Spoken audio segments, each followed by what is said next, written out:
Hello everyone, I hope you are doing well. Today we'll talk about how to fix or how to solve the problem of AI score. You will go to settings. Here you will click on apps, default apps, app settings. In this page here you will click on AI score and you will click here.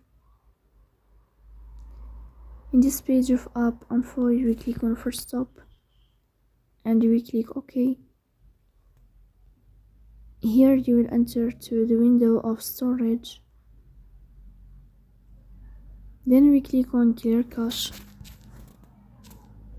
In the end, you will turn off your phone and you will wait a moment to restart your phone again to fix that problem.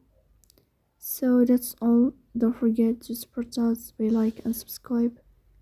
See you next time and thank you for your watching and your attention.